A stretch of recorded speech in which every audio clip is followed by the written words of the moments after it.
Hello Booksy, welcome back to my channel. This year I've decided to continue recapping books that I've read 3 at a time.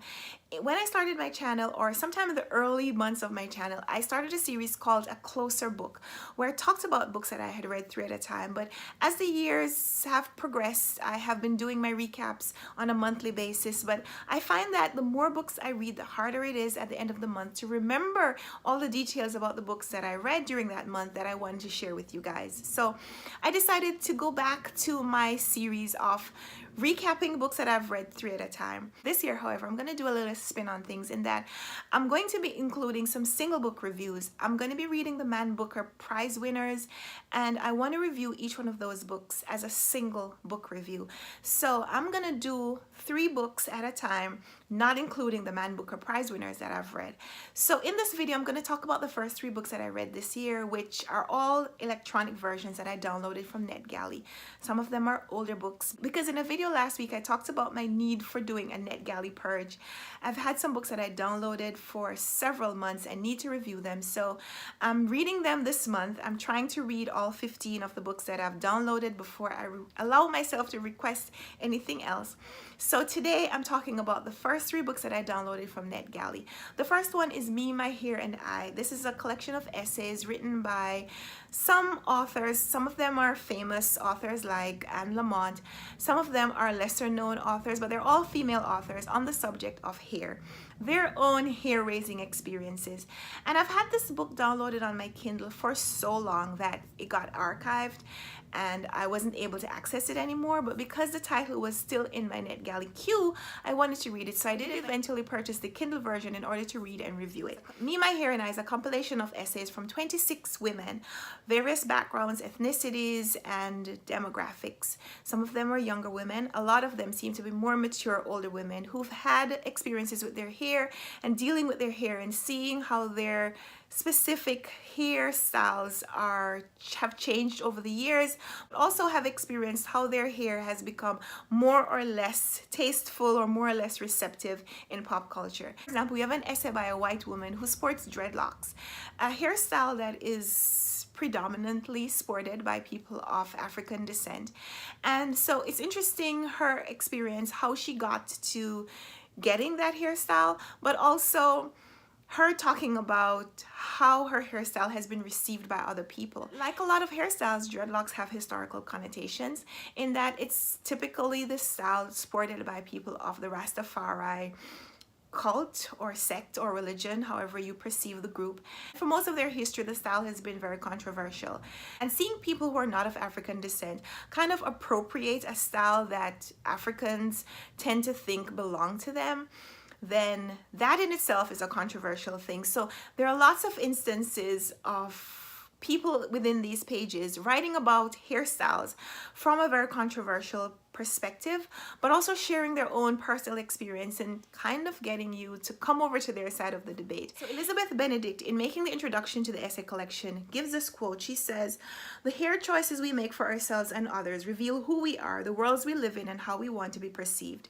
And I think the example of the white woman sporting the dreadlocks is exactly an example of this. But other essayists also seem to affirm and confirm her quote by sharing their own experiences, as well as how their perception of hair has changed, how their own life experiences have changed how they view their hair, as well as other people's relationship to their hair and their hair. It's a lot of hair. It's a lot of hair. It's a hair-raising book, but very interesting. I enjoyed reading this title. There were some of the essays that felt a little repetitive after a while. Even though the book tried to include a lot of diversity, I felt like it still was very limited in that there was only one essay that I can remember that was written by someone who was African. And I didn't feel like she necessarily represented my demographic because she was an older woman. So there was a lot of diversity. I think everyone who reads the book can find someone who is like them at some point in their life, whether now or in the future. But I enjoyed reading this book. I enjoyed reading the various experiences. You know, you tend to think sometimes that the problems that you have are limited, that you are the only person in the world who has this problem, and all the people from all the different categories have life so easy. I grew up thinking that women who had straight blonde hair or beautiful brown curly hair, like life was perfect for them. All they had to do was just, you know, take a shower, their hair would get wet and everything would be great. And that women with afro hair had all the hair problems in the world. But reading this book kind of changed my perspective on that, opened up my eyes to some of the issues that women from all various backgrounds seem to have. And so if there is one thing that unites us, it's the fact that we all have issues. Whether that issue is too much hair, not enough hair, too short, too long, too straight, too curly, too thick, too thin, or the inability to grow hair at all. So I enjoyed reading this book in that it was eye-opening, that it shared experiences from people from various backgrounds. So overall, I enjoyed this book, and I'd recommend it to other people who think that their hair woes are unique, just so you can see that everybody has some issue with hair. The second book I read in 2019 was a collection of short stories by Franz Kafka. This collection is entitled The Unhappiness of Being a Single Man, and it was translated from the German by Alexander Starrett. In this one, we have 22 short stories in a collection that is under 200 pages long. So you know some of the stories were really short. And when I say short, I mean some of them were flash fiction. We had a couple of stories that were less than 200 words long.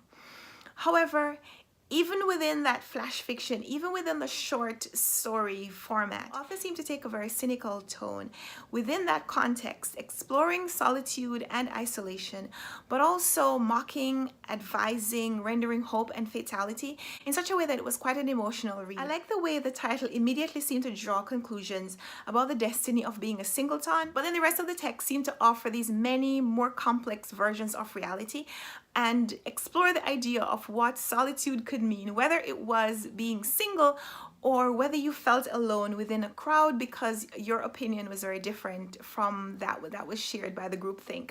So I'll tell you about the first couple of stories. The first one is entitled A Message from the Emperor, and it starts with this really great opening line.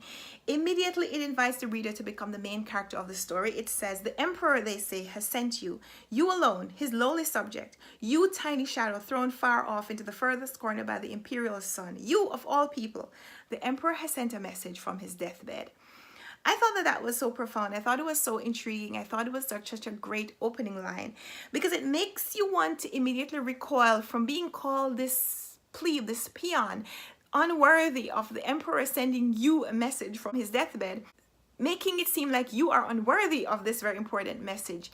And so while you want to recoil from the author belittling you, you also want to hear what the message is and why the Emperor has considered you to be important enough to send you a message from his deathbed. So I thought that that was such a great hook. The more I read of these stories, the more I admired Kafka's writing. His prose seems to meander between time and space, alternating between luxurious ease and frantic pace, and every change seemed to bring a different emotion and a different response from me. And I just absolutely loved it. So that was Franz Kafka. I've never read anything by him. I've never read The Metamorphosis, which is his most famous novel, but I think he could be just as well known for his short stories. I would like to read more from him, so you'll probably hear more from me about Franz Kafka in the upcoming future. The third book that I read was also from Netgalley. This time, however, I'm not late. This is a brand new arc that I got, and it is entitled The Girl He Used to Know. It's by Tracey Garvis Graves. It's not yet published, so I am actually reading it as an arc. So the first book that I read was a collection of essays. The second book was a collection of short stories, and this time, finally, a novel, and a dual timeline novel. It follows a young woman. She's socially awkward, and as we read, we understand that she's on the autistic spectrum, but that's not necessarily immediately obvious. So I hope that's not a spoiler for me to tell you that. But as you meet her, you know that there is something that prevents her from being a social butterfly that she thinks that she should be. The thing that hits you at first is that there's this beautiful woman on the cover, and her face is hidden, so you assume that she's beautiful even though you haven't seen her complete features. However, the fact that she's hiding her face is also profound because she spends a lot of her time, even as she reveals herself to you in the novel, she's also not necessarily showing you everything. It's like she alternates between telling you everything and telling you nothing, showing you everything and hiding herself. So the dual timelines is also kind of a dual perspective because we see two different facets of this character. In one, she is a young college student meeting the people who she'll have relationships with in the rest of the novel, and we get to see how she is and how she relates to people as a younger person. And then we flip forward 10 years forward. So we meet the main character. Her name is Annika. We meet her in August 2001 when she's reuniting with her college boyfriend Jonathan. And so we see her meeting Jonathan. We know that they have a reunion. Then we see her later telling her therapist about the meeting. So we get to see both the events and how she tells it to someone else. So even though we're following this main character in both perspectives, one we're experiencing it with her and one we're getting the reported version. So I thought that that was pretty interesting because I don't think I've ever seen an author do specifically that. The chapters were broken up in very short bursts, so it felt like there was supposed to be a change, except while we're still following the same character, in one we're seeing the interaction and in one we're hearing about it. So I thought that that was interesting at least. Then we also get the perspective from the college boyfriend, Jonathan. I didn't feel like we necessarily needed to hear his perspective in order to fully understand and appreciate the story, but I think I understand also what the author was trying to do by sharing a slightly different version of events. So while we meet Annika and she's a little bit repulsing, not that she's repulsive, but you know, she has her social issues and so she's keeping you at arm's length.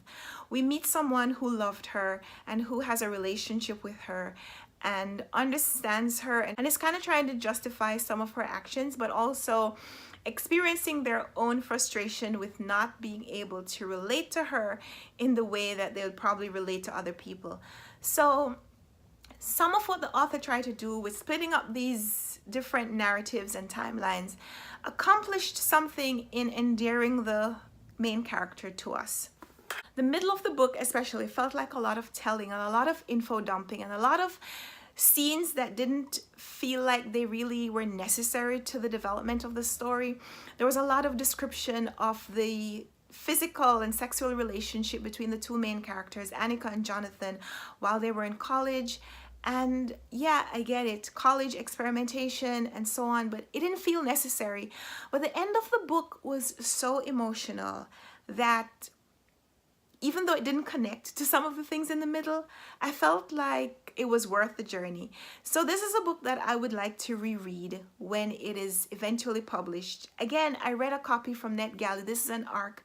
I expect that there will be changes as the editors have their way with the book. And so I like the resolution of the story enough to forgive a lot of the things that I didn't like about the beginning and the middle. So this is a book that I'd recommend that you check out when it is published. Skip the Netgalley arc if you can, and definitely check out the finished copy. I've heard other people also review this and talk about the ending of the book, and it is a little bit of a surprise, so I don't want to ruin it by giving any hints about what the ending and the resolution is, but it is worth the emotions at the end are worth all the emotionless moments in the middle. So that's it. Those are the first 3 books that I read in 2019. I read an essay collection, a short story collection, and a novel. All 3 of these were Netgalley arcs that I got, and so I've gotten my Netgalley list down to a manageable number.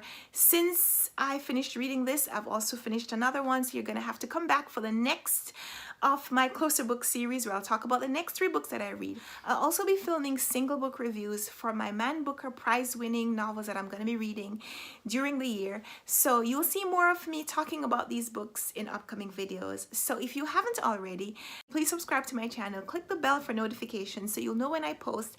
I'm trying to post more frequently. I still have a lot of videos that I owe you, that I've promised to make that I haven't made yet, but they're coming soon. So let's talk in the comments. Let me know if you've read any of these books or if you'd like to check any of them out based on what you heard me talk about today. So we'll talk down there.